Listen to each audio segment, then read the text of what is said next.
For the first time since the coronavirus shutdown in March of 2020, Carnival Cruise Lines is back in Tampa.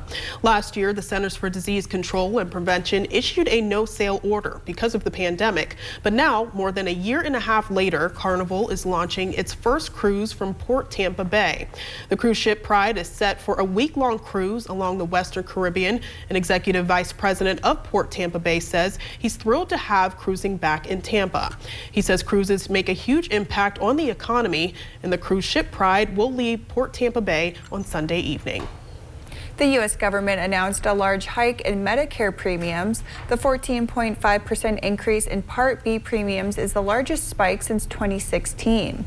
It will take monthly payments for those in the lowest income bracket from about $148 to about $170 in 2022.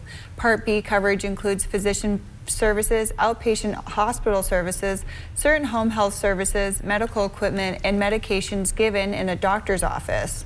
The federal government blamed the pandemic for the need to raise premiums. It also blamed what it called uncertainty over how much it may have to pay for the pricey, controversial new Alzheimer's drug.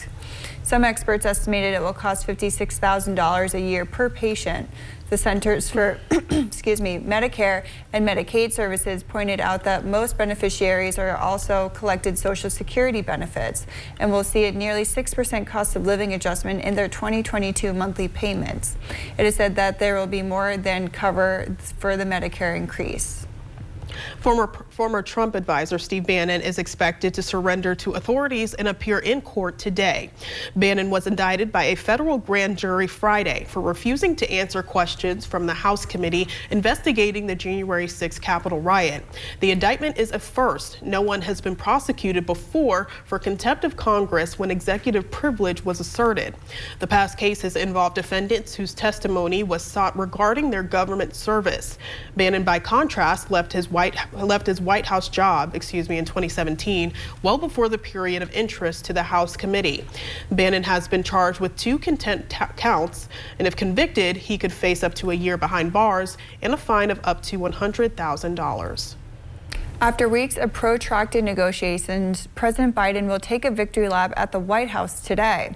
He will sign the bipartisan infrastructure bill, which aims to modernize the nation's roads, rails, and bridges, as well as bring high-speed internet to people across the country. NBC's Chris Pallone has more.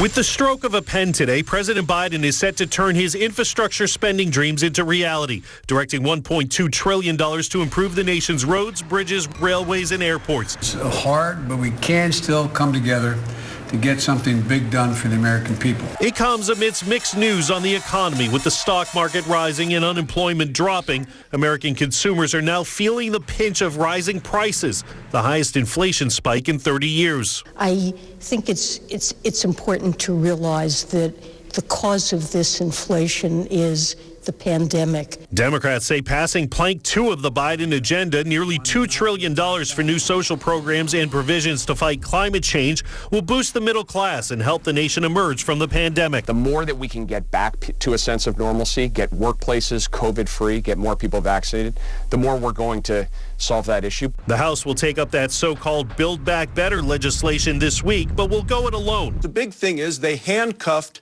this infrastructure bill to this big, massive tax and spending bill, which every Republican is united in our efforts to try to drive a stake through the heart of this effort. A new Washington Post ABC News poll shows just 41% polled approve of the job the president is doing, a new low. A mirror reflecting the economic disconnect between Pennsylvania Avenue and the rest of the nation. Chris Pallone, NBC News, Washington.